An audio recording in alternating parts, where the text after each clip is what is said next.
Hi everyone, in today's video I'll be taking a look at the World Economic Forum's annual meeting in Davos 2025. This event brings together leaders from all over the world, and it's important to understand what the WEF is doing, who's attending, and what it all possibly means for the future. So please do like the video and subscribe to the channel so I can continue to offer more content for you in future. Stick around to the end of this video to find out what services Coin Knowledge offers. Just a quick reminder that nothing contained here is financial advice, and let's jump straight in.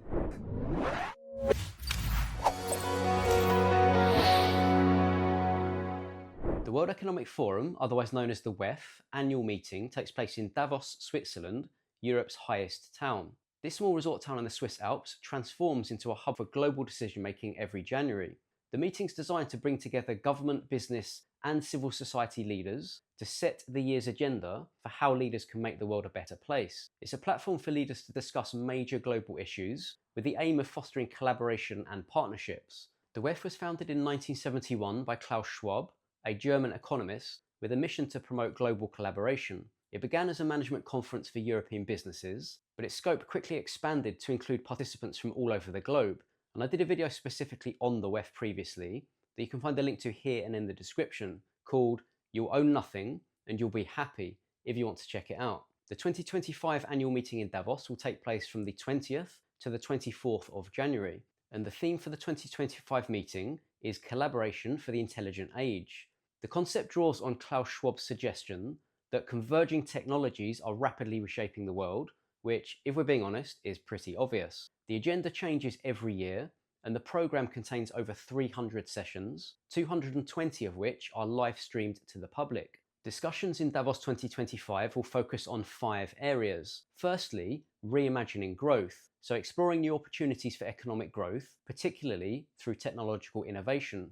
The meeting will look at how to identify new sources of growth in the global economy through innovation, which they say will play a central role in fully achieving global economic recovery.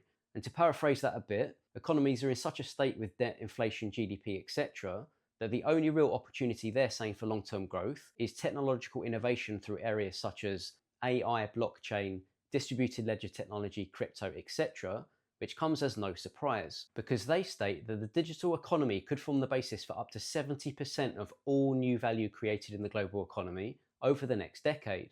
The second area of focus is called Industries in the Intelligent Age. So this is examining how businesses can navigate technological shifts and new industry dynamics with the many changes that will take place in future.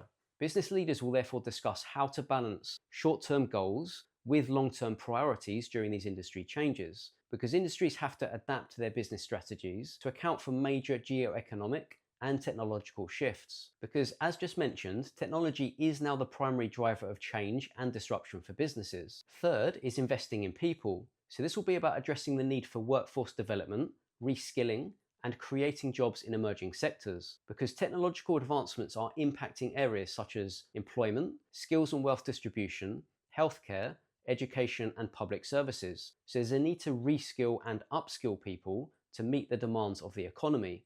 And discussions will focus on how to invest in human capital and create good jobs for a resilient society. The fourth area is called Safeguarding the Planet, with this focusing on scaling climate and nature solutions and advancing decarbonisation efforts. This includes finding ways to improve upon climate and nature action through innovative partnerships that enable investments, with them stating that the deployment of climate and clean technologies will be critical to progress on global climate and nature goals. And the last area of focus for the WEF Davos 2025 annual event is called Rebuilding Trust. So leaders will be working to foster global cooperation and resilience in an increasingly fragmented world, because societal divides have deepened in countries and geopolitical policy has shifted towards protectionism, which hampers trade and investment. And the rather general aim here is to find new ways for stakeholders to collaborate on solutions, both internationally and within societies. The meeting will also address geopolitical tensions in the Middle East, including diplomatic talks on Syria, Gaza, and Yemen. So who will attend this event? Well, the meeting will bring together nearly 3,000 leaders from over 130 countries, including more than 350 governmental leaders, heads of state, and government from key regions. Top political leaders include Donald Trump, who will attend via video link soon after being sworn in as President of the United States, Javier Milei, the President of Argentina, the Vice Premier of the People's Republic of China, Olaf Scholz, the Chancellor of Germany, but not for too much longer I believe, the President of South Africa, Pedro Sanchez, the Prime Minister of Spain, the President of the Swiss Confederation, Ursula von der Leyen, President of the European Commission, who pretty much speaks every year, Roberta Metsola, President of the European Parliament, and many more. Also attending, unsurprisingly, will be heads of international organisations, including the Director General of the World Trade Organization, or WTO, the Managing Director of the International Monetary Fund, or IMF, the Director General of the World Health Organization, and the Administrator of the United Nations Development Programme. There'll also be over 1,600 business leaders, including 900 CEOs, more than 170 leaders from civil society and the social sector, including labour unions, NGOs, religious and indigenous communities, as well as experts from universities, and think tanks will also be present. The 31st Annual Crystal Awards will be presented at Davos on the 20th of January also.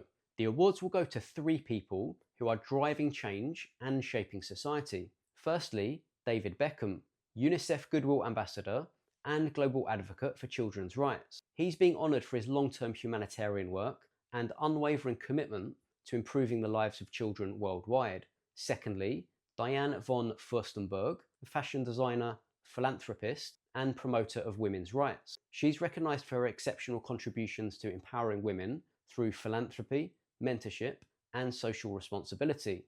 And finally, Reikun Yamamoto, architect, social activist, and 2024 Pritzker Prize laureate. He's being honoured for his outstanding contributions to architecture and society. But having covered the WEF's 2025 annual meeting in Davos, and while it is a platform for discussion, collaboration, and improvement, as I did cover in my previous video that I'm including a link to in the description, I thought it was important to reiterate some of the criticisms of the WEF also, such as that it is an unelected international organisation, so the question of who they're representing should be asked. It's also an exclusive invitation-only event dominated by the world's wealthiest individuals and most powerful institutions, which again comes back to that question of who they represent and whose voices are being listened to.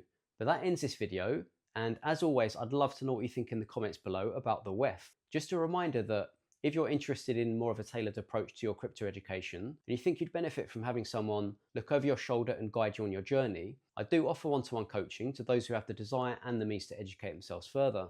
And there are links in the description of this video where you can message me and book in a free video call to see if we'd be a good fit. You can sign up for a free account with Coinly using the link in the description to this video, which is one of the best automated crypto tax platforms out there. If you're looking for more specific crypto tax advice based on your personal circumstances, I've partnered with a leading crypto tax company in Myna, which is part of the company Nephos that offers other services such as wealth management, restructuring, offshoring, etc.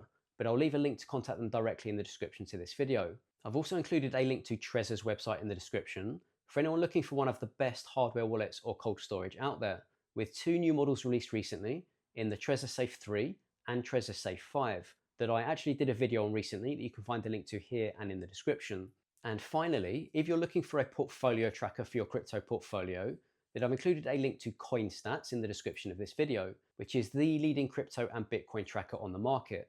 And if you found this content interesting, please do like the video and subscribe to the channel, as it really does help. And have a great day.